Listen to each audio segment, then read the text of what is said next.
Tuesday. Taco Tuesday. Welcome, guys. Linda with the Melanated Way. We are talking all things Love After Lockup. And we're going to combine episode 39 and 40 because I watched both and here we are. And I can kind of combine them and we'll be caught up that way. By Friday, we're in the know, in the now, in the who. We're going to do housekeeping as usual, per usual, first and foremost, and then jump right into the show. Support the show. Wherever you're watching, a little thumbs up helps all so much, and it's easy to do, and it's free. We're growing, you guys. Lots of stuff down the pipeline, and I usually am like, blah, blah, blah, we're doing this and this and this, and I'm learning that it's better to just do it and have it happen. So look out for a bunch of good stuff happening soon. Ways to support the show. Scrolling on the bottom of your screen, Venmo, Cashapp, PayPal, lindaissogirlie. Shout out to my Patreon subscribers. Without you, this show couldn't happen. So Olivia, Vanessa, Trisha, Sandra, Carol, Trina, Danielle, Rebecca, Marianne, Nia, Ray Della, Linda, Brianna, Crystal, Nicolle, Amanda, Julissa, Donna over at Anchor FM, Chandra, Judy, and Beth. I appreciate you guys so very, very, very much. Okay, you guys, third time's the charm. New show time right now, just because things are super crazy with all the fall programming. So 3 o'clock is not our normal time, but we are making it our time today. I want to jump in with Rachel and Doug, y'all. Rachel, like seriously, Rachel. You have an engineering degree, and I'm just confused by what's happening. So she feels like it's amazing to be his wife in the free world, and everyone uses that. And I'm like, is that a term that inmates use now? Like, I'm in the free world now. But she feels happy to be a wife to an inmate that's in the free world. I mean, I guess that's a good thing. I guess. And apparently the last time that Doug had sex was August of 2015. So he's super excited to take Rachel home and, have the magic happen. But he's got all these restrictions, right? So he's got to be home by 5 p.m. every day. He can't drive without permission. He can't leave his house on the weekend. So he's got to balance all these stuff. But what we're learning about Doug is that he is 100% hard-headed, and he wants to do whatever he wants to do whenever he wants to do it, as if he's not a felon that's on parole, federal parole. So if he wants to do it, it seems to me so far that he's just going to do whatever he wants to do, which seems to me what gets him into problems in the first place. Like, your rules aren't that hard, and you have a wife that is supporting your whole family. So like, what exactly is your issue that you just want to run amok all the time? But he wants to run amok. They have their sexy time. Apparently they both had an amazing time. She was a little worried because he's 6'5", she's 4'10". She didn't know how all the parts were going to fit, but apparently they made it work. We find out too that she used to drive to visit him in prison and then sit in the visiting room for 10 hours. 10 hours? That's a full work day. What are y'all talking about? And I get that you're getting to know each other. That's your husband, and you don't have 10 hours sitting on those hard ass benches, or are there like little round tables that are met? Like, what could you possibly be talking about for 10 hours? And then after that, you have to drive all the way home? Outrageous.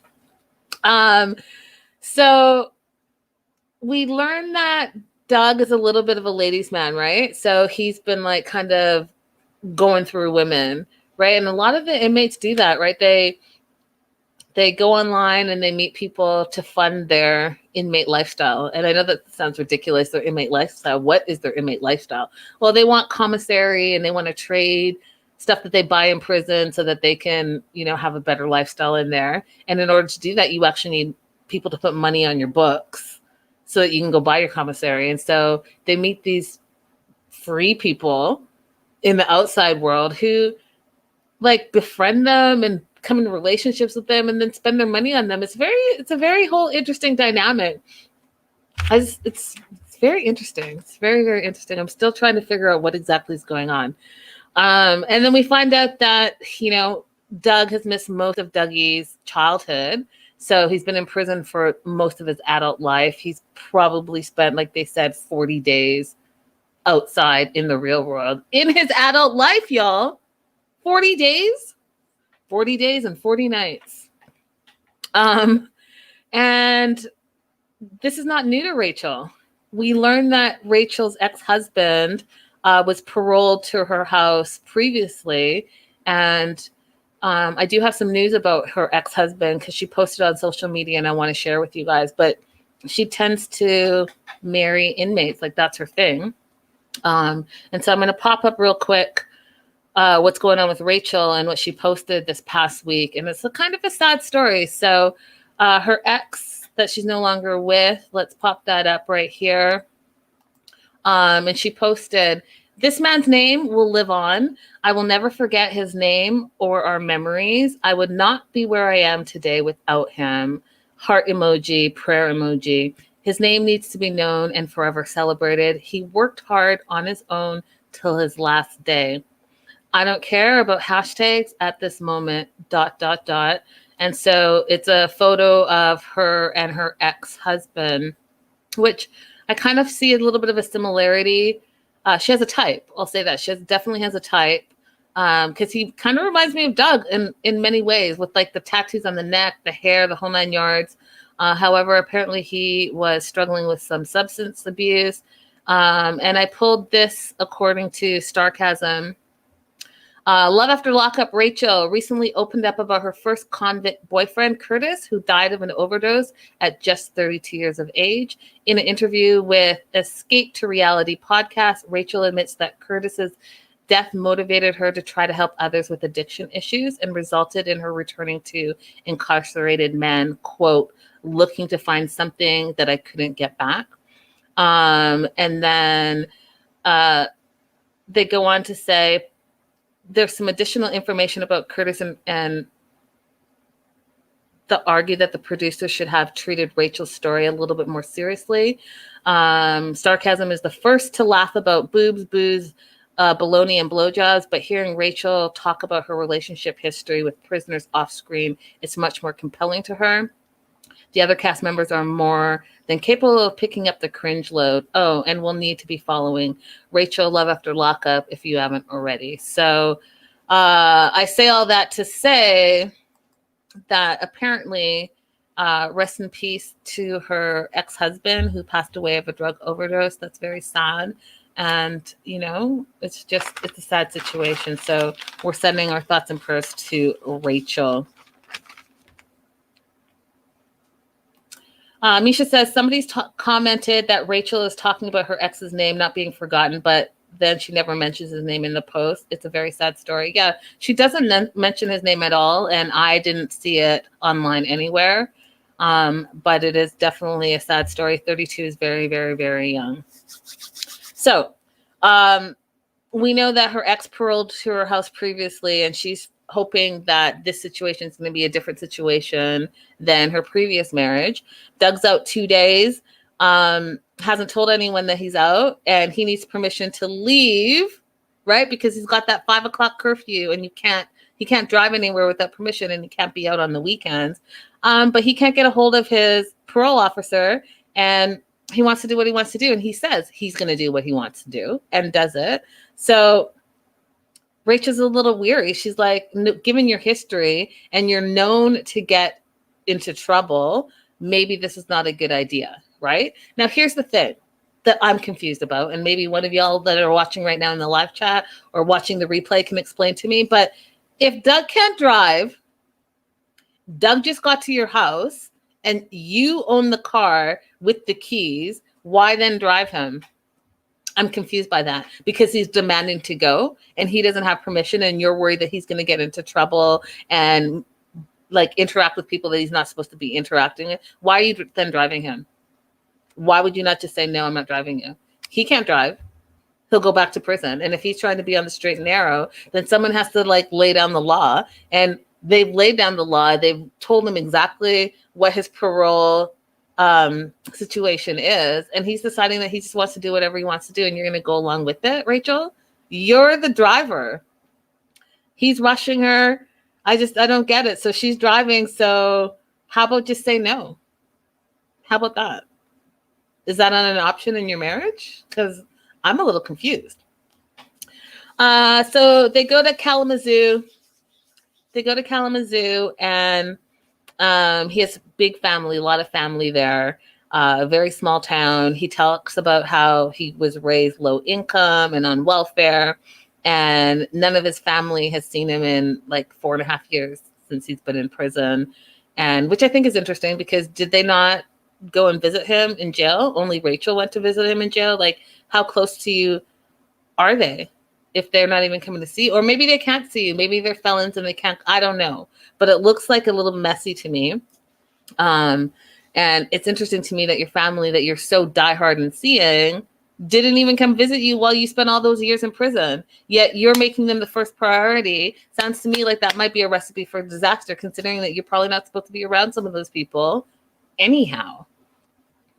So we also find out that he was a garbage picker.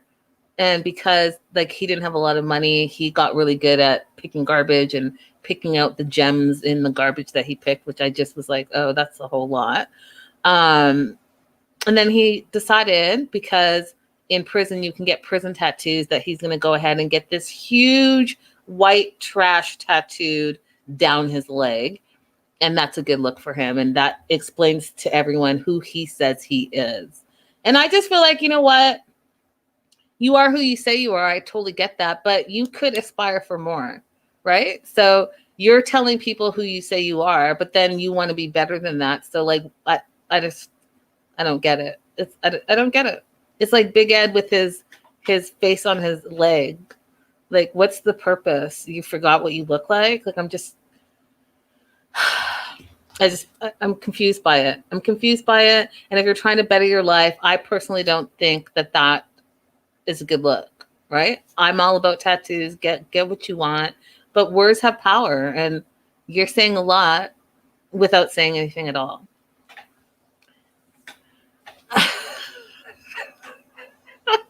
Patty.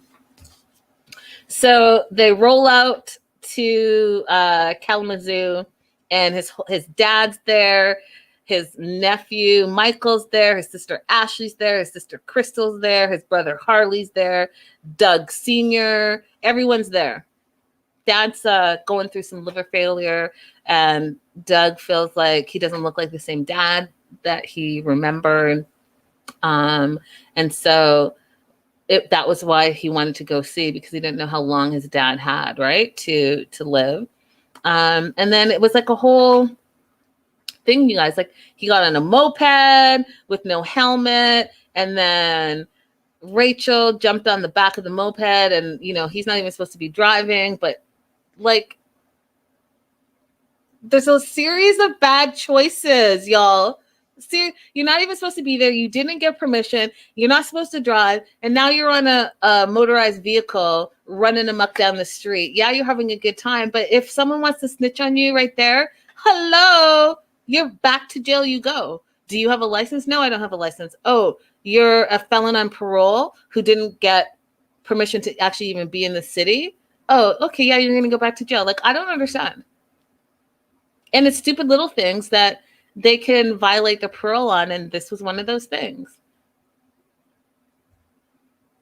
Oh, but you have no care in the world. Your like love and life says you're a rule breaker. Yeah, you can be a rule breaker, but unfortunately for you breaking the rules can send you back to prison, my friend. So Doug ends up talking to his dad, Doug Sr., and they talked about how he didn't really value his freedoms before, but he feels like he's grown up a lot and he's really valuing it more. Doug Sr. says that he really likes Rachel. Rachel's a good influence on Doug, which I do believe is true. I think she is a good influence. However, I don't think she's going to be the only influence in all the things that he's got planned as a rule breaker. And then things get a lot messier, right? So Ashley, we find out that his sister Ashley originally was taking care of Dougie, right? The kid. And one day she called Rachel up had her come pick up the kid and never wanted the kid back. So that's how we find out that Rachel is the mom, right?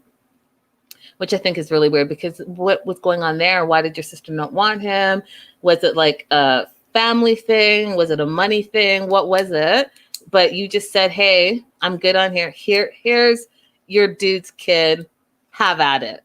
Can you imagine what that does for that child? And then here it is, because apparently he wrote a bunch of letters to Ashley, and Dougie, the kid, felt that those letters were private, but Ashley was going to go ahead and share them with everyone that was there, which sent Dougie into a tailspin. He's telling her to shut up, and don't share them. They're private. And then all hell breaks loose. All of a sudden, Crystal, the other sister, who has some resentment because she never took care of Dougie, and she couldn't take care of Dougie because she's married to a felon. But she gets in her feelings because she feels like it should be all in the family. Like, what exactly are you in your feelings for, Crystal? A, you obviously chose your relationship over your brother's kid. So are you feeling guilt right now? Like, what exactly are you getting mad over? And then you're mad that the kid is talking crazy and then he's not being disciplined. And everyone starts yelling at each other. And we see Doug yelling at his sister Crystal, telling her to, shut the F up and all of that stuff. But I'm like, what are you guys exactly fighting about? Because none of y'all have been the responsible adult in the situation. And meanwhile, you're cussing up a storm. And you guys know how I feel about people who cuss up a storm in front of children. So Dougie, as I've said previously, has a lot of anger and resentment in him as a kid. He probably has some abandonment issues because his mom is gone, a druggie. His dad has been in jail his whole life. His auntie gave him away to a perfect stranger. And now his other auntie is fighting over him. And then now you all want to share his personal letters that were probably like therapeutic for him to like write out his feelings and send it to the only family member that was there for him. Y'all stop it. Y'all stop it. This kid is going to be messed up. And you want to know why he's messed up? Because y'all are messed up. It's terrible. It's terrible to see this unfold. And it's terrible to see that none of them are taking it that seriously. It's terrible. Just absolutely insane. Ridiculous. Moving on to Daonte and Nicolle. Daonte. Oh, Daonte. Okay. I don't know if I should feel bad for you or if I should just smack you upside your head. One of those two things have to happen, because what's happening, what I'm seeing right here is a hot mess. And I don't understand why you keep falling for it and why you keep shelling out money. And what are you getting out of it? Nothing. Nothing.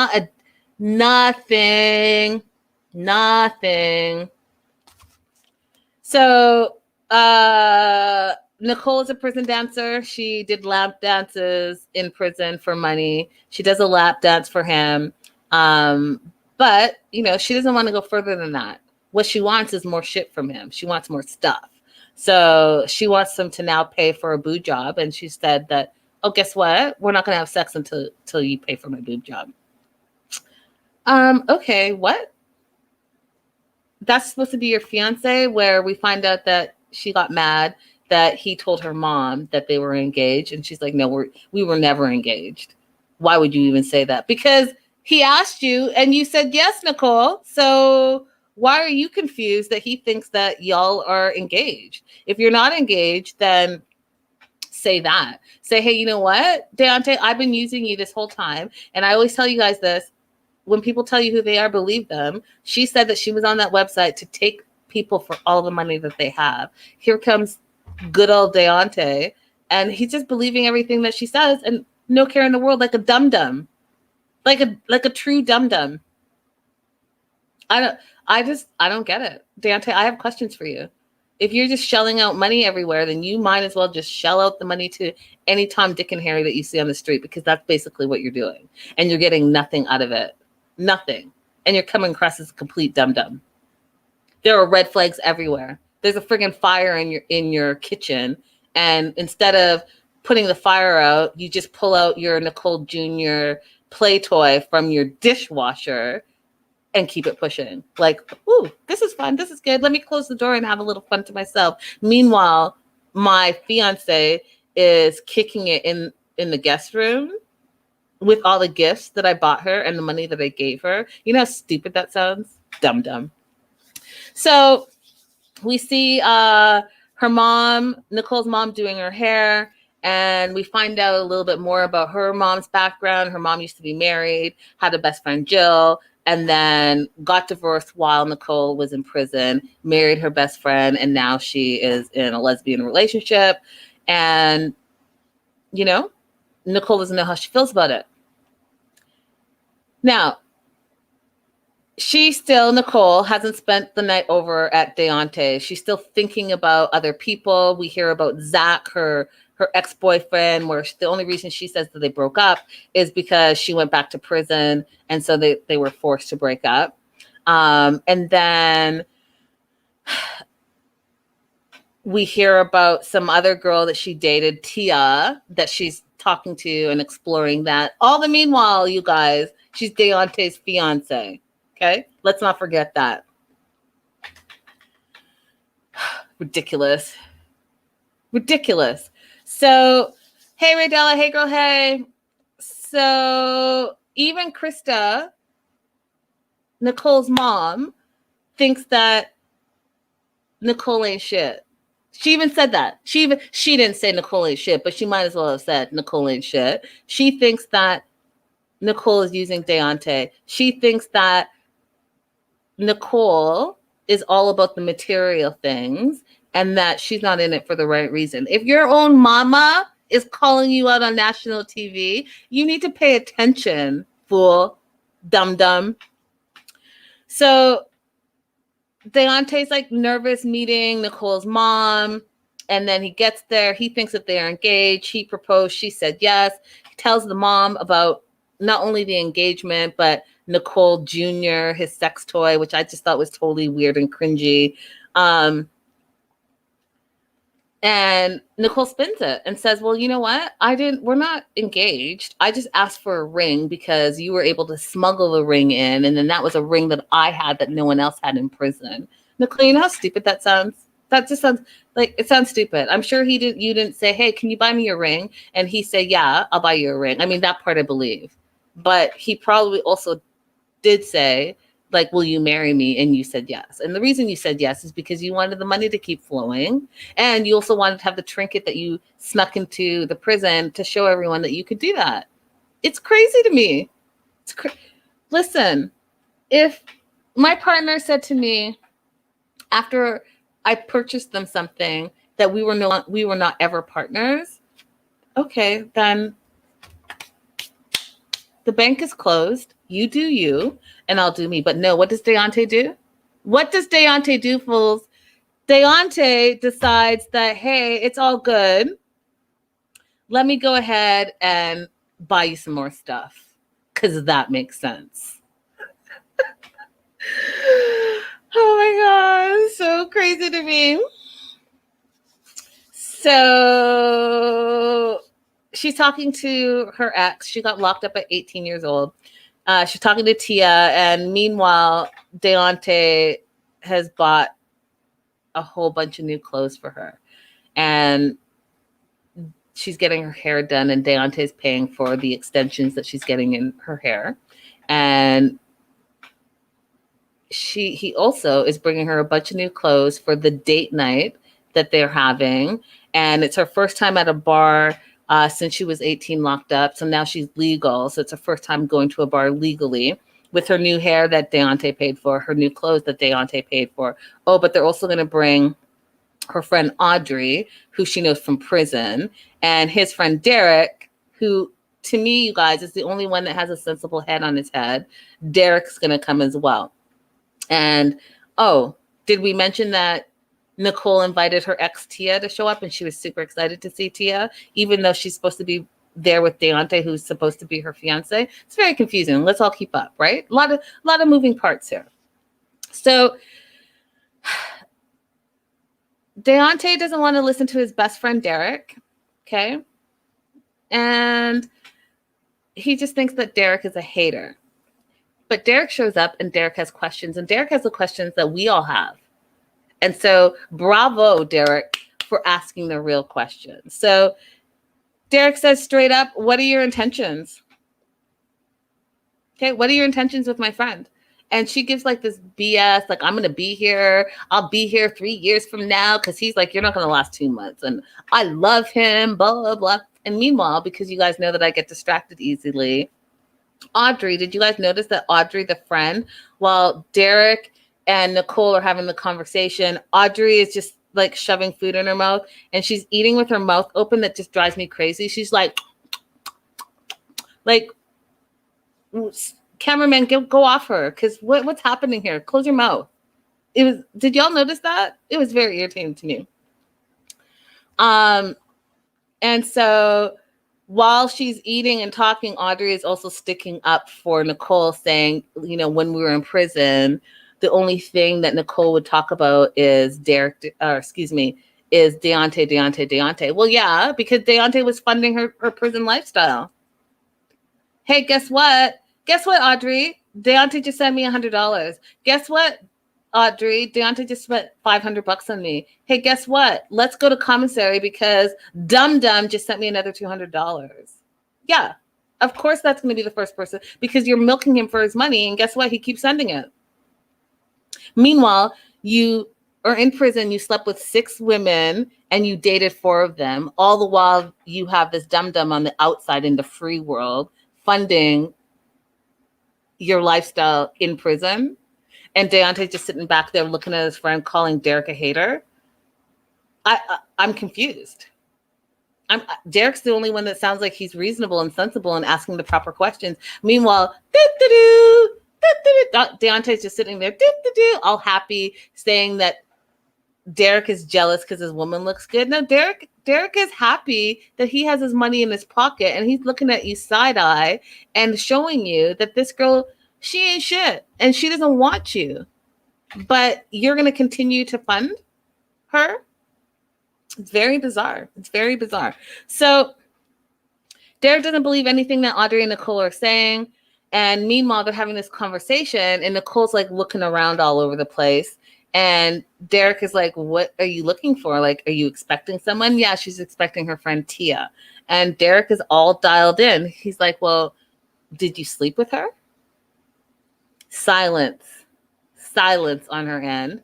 And then she admits that, yeah, she's like, that's her ex. And meanwhile, Daonte, this is the first that Daonte's hearing of it. He can't even touch her. She won't even spend 1 minute with him. And yet, here's Tia that you're excited about. And then Daonte, she lied to you. She's been in multiple relationships since she met you and has lied about it and has not told you. But meanwhile, you're just sitting here like, no care in the world. She's making a fool out of you right in front of your face, and you have no care in the world. Okay. Then the fight kind of escalates, and Daonte and Nicolle fight about Tia outside. And, at the end of the day, she doesn't want to be with Daonte. She really doesn't. She wants his money. And I think he was kind of seeing that. But guess what? Because she's a master manipulator, she was able to reel him in by saying that she loves him. And, that, yeah, she'll come and spend the night. But guess what, you guys? She'll decide if she's going to sleep with him in the same room or in a separate room when she gets there, because, she has anxiety. Okay. You have anxiety. That's exactly what it is. But meanwhile, you're half naked, taking calls from your ex-boyfriend, Zach, at the house of your supposed fiance. That makes no sense to me. But Daonte says he loves her, so he dismisses her talking to any of her exes. He says he trusts her completely. And that just sounds ridiculous. Patty says, Daonte is grinning. He must also be deaf. Like, he must be. He has selective hearing for sure. He hears what he wants to hear. He hears when Nicolle says, I love you. That's all he hears. And he's willing to wait for her. Oh, and you trust her? Do you really? She just showed you 5 seconds ago that she's been lying to your face the whole time and cheating on you. It's very bizarre. So they get back to his house, they kiss. She doesn't want to have sex with him.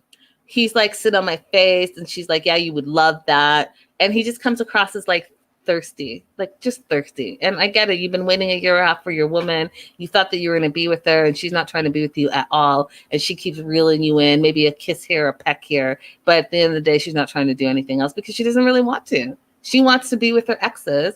And as you guys know, we've talked about on the show, she kind of swings both ways. And so she's really trying to go the other way. But she wants to hold on to Daonte because Daonte is funding her life in the free world. Okay. So he gets his Nicolle Jr. out. She gets a call from Zach. Her ex wants to see her and she wants to see him. And she says that she misses him. And meanwhile, she's crouched down whispering in Daonte's house doing all of this. All of it. Okay, go ahead and continue to talk to Zach and Tia. See how that plays out for you, because we kind of already know, spoiler alert, how it plays out for her. The thing that's fascinating to me is that Daonte holds on the whole ride. His wallet holds on the whole ride. Craziness.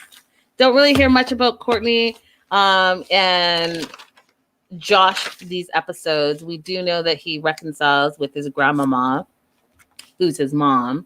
But besides that, that's all. So I'm going to move on to Stan and Lisa. He's still attracted to Lisa. He's just really needing some love and attention from her. She thinks of Stan as her spiritual guide, and that's how they've connected in prison. And he's hoping that as she comes out, how he went in with her, like how they started their relationship, it's going to be more of that. So he wants the wild sexual part of her and his sexual desires to be met. And listen, y'all, she's not feeling him at all. And I'm trying to figure out why the Stans and the Daontes of the world aren't seeing that. I just, it's confusing. It's very, very confusing, but okay.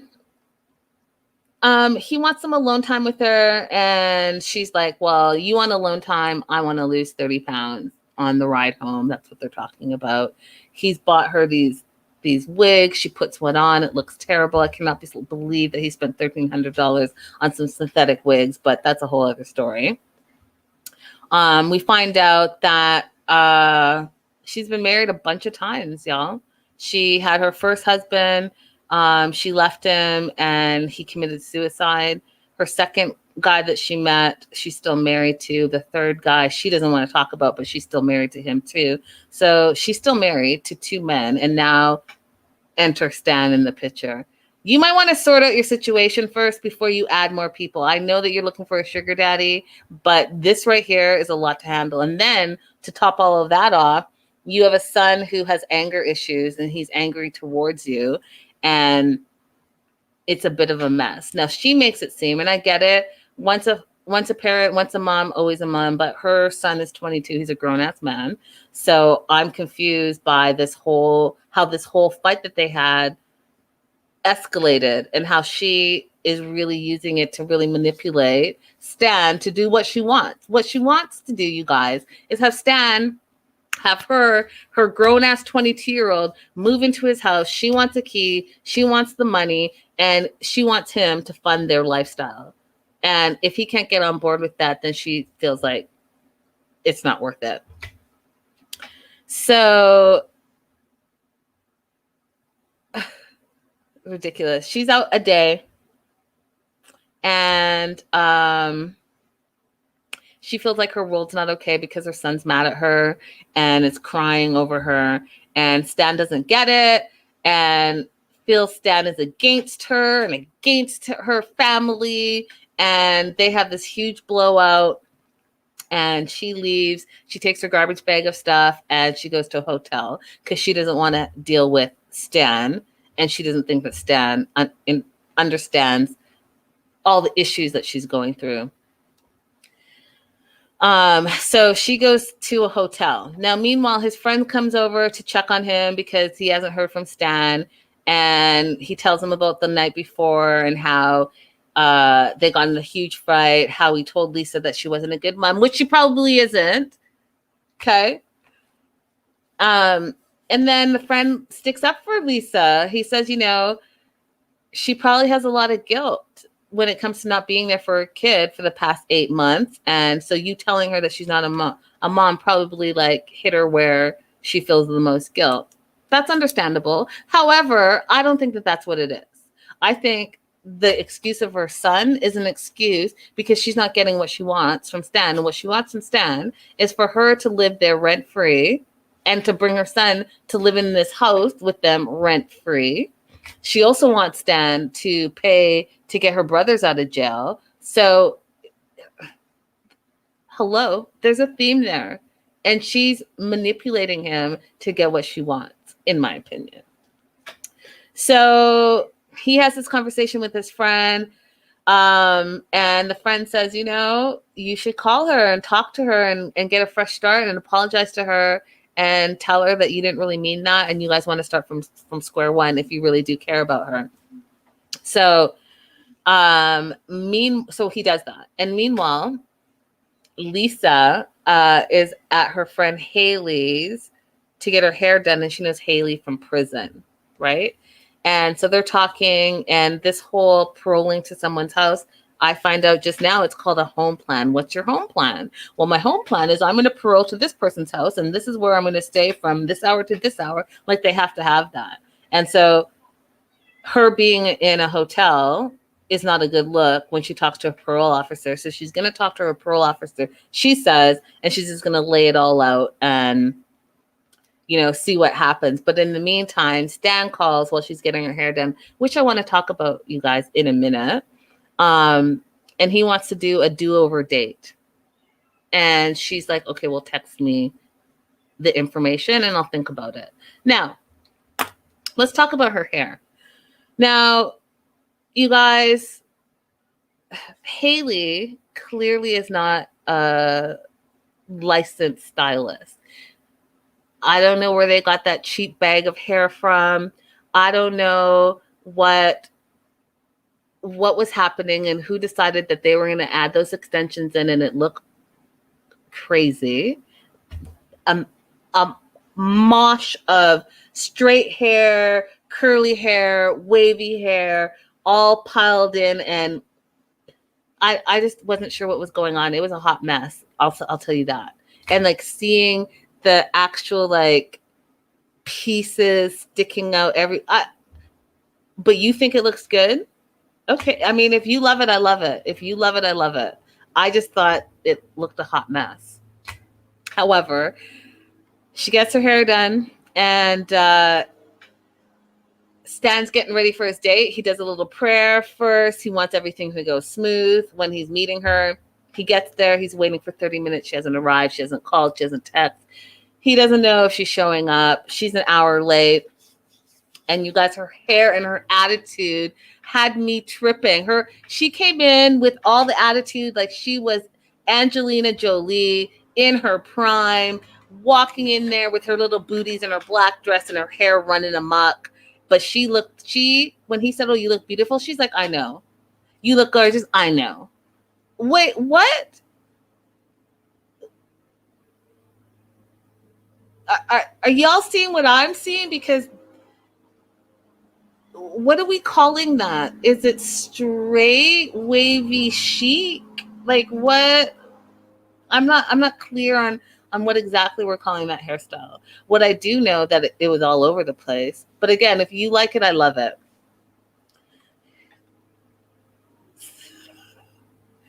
Vanessa says, Linda, you're so Canadian when you say against.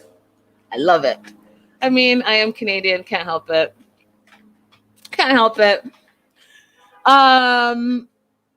So she sits down and she's still mad at him. Her attitude is really, really stinky. She said that he talked to her like a dog, and she said that he was inappropriate.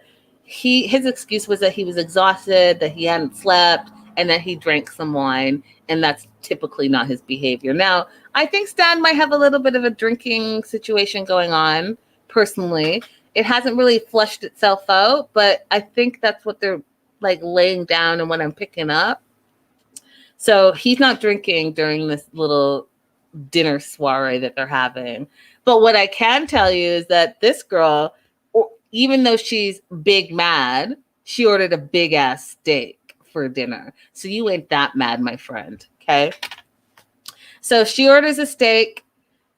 She also wants to be reimbursed by Stan for leaving and getting a hotel room. He has to reimburse her. What? You chose to leave. And you chose to go to a hotel because you have no other options. So that's on you, my friend. But Stan's like, oh no, yeah, for sure. I'll reimburse you. Yeah, no problem. No problem. But let's go back to my place and let's go back to my place right now. Because Stan is like, the one thing about Stan, he's like, if I'm going to be dishing out all this money on you, you're absolutely going to do your part in our seeking arrangement. So whether you want to be with me or not, if you want this wallet to continue to be open to you, then you're going to have to live up to your part of the arrangement. And so we're going to leave, and we're going to leave right now.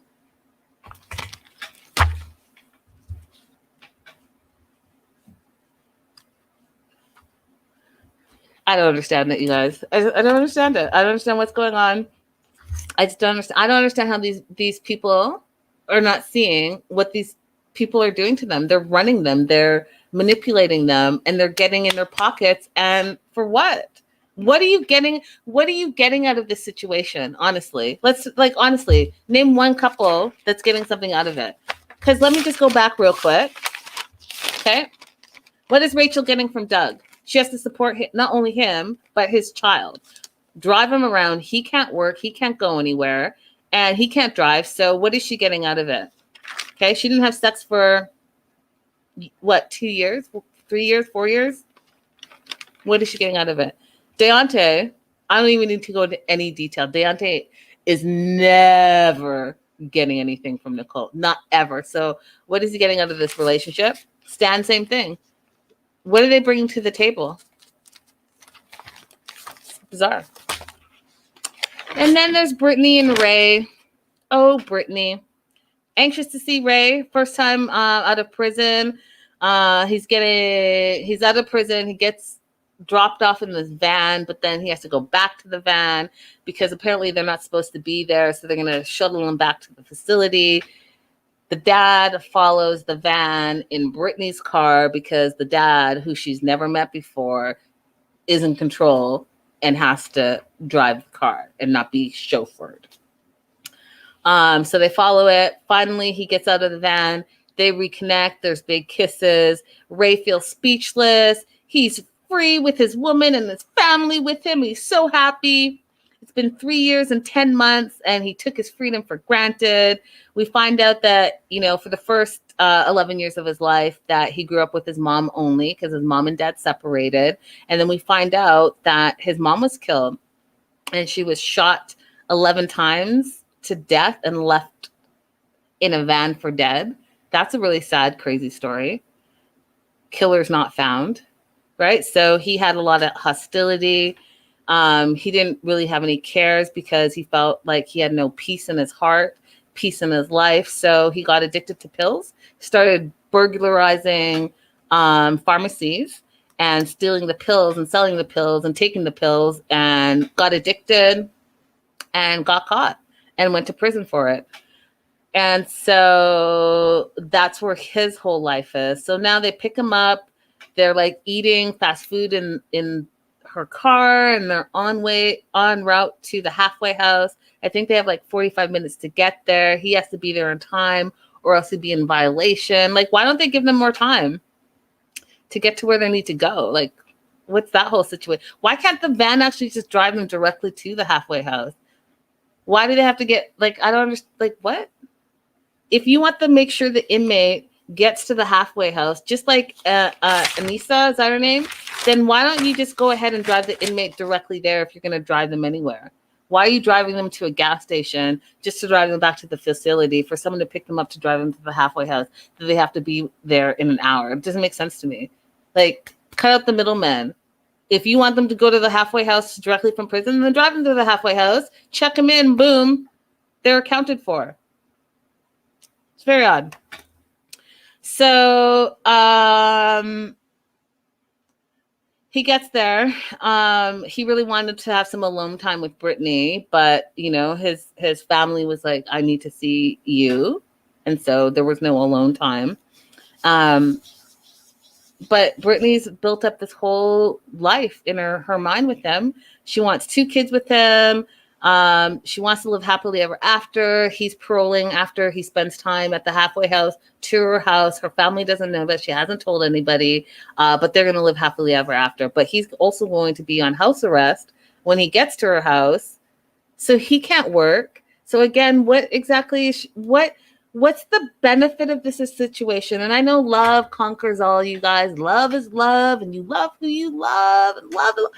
Okay, but in real life, there's still bills to be paid. Okay? In real life, there's one income, and you're going to be the one income supporting this person that can't leave the house because they're on house arrest. They can go to the backyard, but they can't go down the street. So it's like you have a full adult child at your house. What's the catch? What's the lure? I'm very confused. So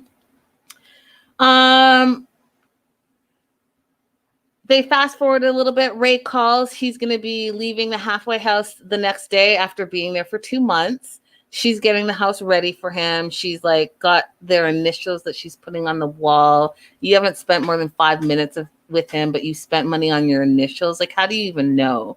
You know what I mean? And you're happy that he's going to be on an ankle monitor and house arrest for the next 2.5 months. And you're happy because who doesn't want their man to be up underneath them? I don't. I want him to be gainfully employed and not an inmate that's on house arrest that I have to fully support and not know if he's actually ever going to do anything with his life. And I believe in second chances, third chances. Go and live your best life, learn from your mistakes and all of that. But what's the plan here? Because I'm not hearing a plan. I'm hearing I'm moving from one halfway house to another halfway house. Although this is not a federally funded halfway house, this is a Britney funded halfway house. What's the plan after the 2.5 months? And is there a plan for him to do something while he's hanging around at your house for 2.5 months while you work? What's the plan there? Is he going to enroll in some online courses? Is he going to get his resume together? Is he going to reach out to a network? Like I'm trying to figure out what the plan is. But you're happy for him to just be up underneath you. No cares in the world. Nothing. No 2-year, 5-year plan. Just the next 2.5 months, you can kick it here. At least you're not in a halfway house.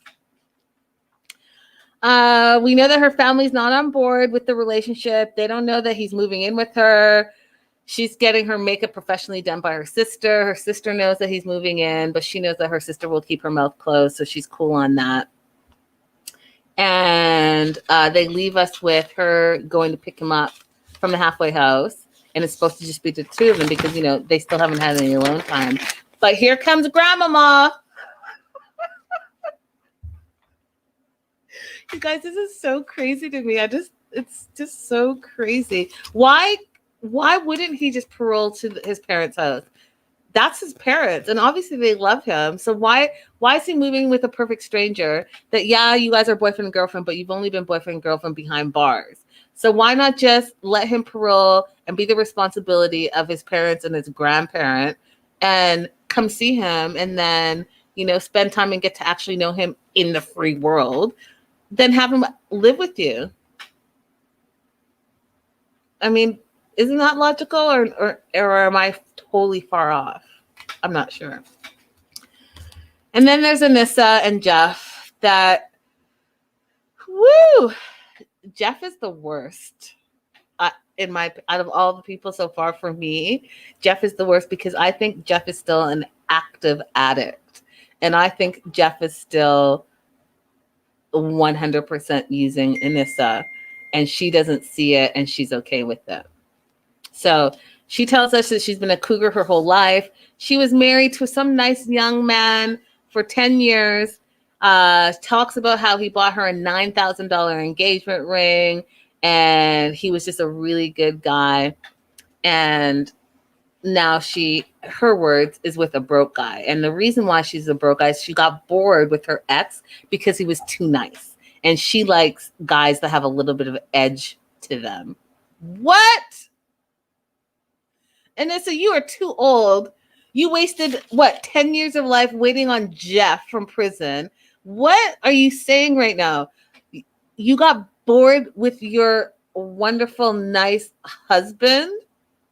And so you decided to go to a prison.com website and find the worst prisoner of them all, who's a complete drug addict, user, manipulator, stole thousands upon thousands of dollars from you multiple times, but that's the one?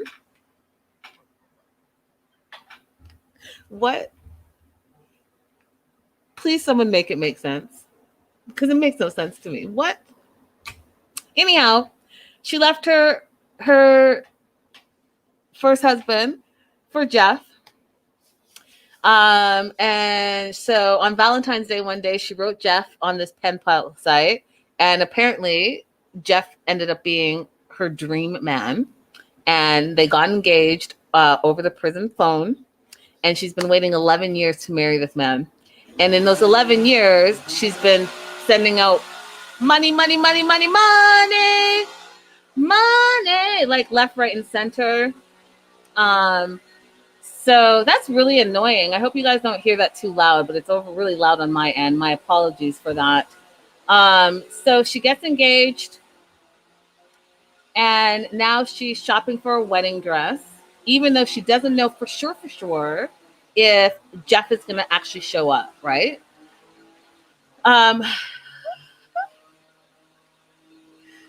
Patty says when she cleans her couch, she's going to find a bunch of teeth. Facts, because Jeff is an active addict. And I think they say when you do meth, your teeth fall out. So she goes wedding dress shopping. She has faith in Jeff. She buys the dress. She can't imagine her life without him. All her friends have complete second thoughts about this and think that she's crazy and shouldn't marry him and shouldn't buy the dress. But she believes in him. That's her boo. It's not a bad decision, and she's going to go with it. So we find out that they correspond once a week because Jeff spends all his time in prison in solitary, and we already know what solitary is like, right? They come out for 1 hour a day. They walk around a little bit, and that's all they can do. And so she gets to talk to him for one time a week. But that's your bae. That's your dream guy. That's the guy that you want to marry and be with for the rest of your life. What? So her best friend Kyle, which I keep saying, you guys, why doesn't she just marry Kyle? Kyle seems like he's a good guy and really cares about her. So go ahead and be with Kyle. Why can't we be with Kyle? Kyle thinks she's making a bad decision, but she's going to do it anyways. And then we fast forward. Jeff has a day pass, apparently, from his halfway house. And he's allowed to be out for 3 hours before he has to return back to the halfway house. And so they're going to go to a store to buy him some stuff. And meanwhile, she's already been giving him money to survive at the halfway house. She drives all the way there to find out that there's been a mistake that he didn't know anything about, that he needs an anklet. They can't fit him for an anklet that day. So he's not going to be able to see her. Oh, but by the way, do you have $100? What? And he said, what's happening? Why are you not seeing all the red flags? Okay. He literally says, do you have any cash on you? Can I get $100? She gives him the $100 plus the other stuff that she brought him. And meanwhile, she thought that she was going to have sex. Hasn't had sex in 6 years. And not having sex, not seeing Jeff. But, oh, by the way, I'm going to pay the $100 for you. Make it make sense. Make it make sense. Oh, Misha says Kyle was wearing a wedding ring. So maybe Kyle's married? Let's find that out. Let's find out if Kyle is married.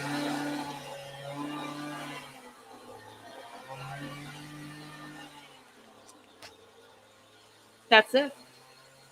And it's perfect timing because the loudness in the background is totally distracting me, you guys. But that's it. We'll find out. We'll find out who sends the most money to their inmate lover this season. I personally have money on Daonte, but Anissa is like right up behind him. So we'll see. Guys, thank you so much for watching. We will be back at 8 o'clock Pacific Standard Time, talking about all things Darcy and Stacey. Make sure wherever you're watching, hit that likes up button. Bye for now, guys. Love y'all.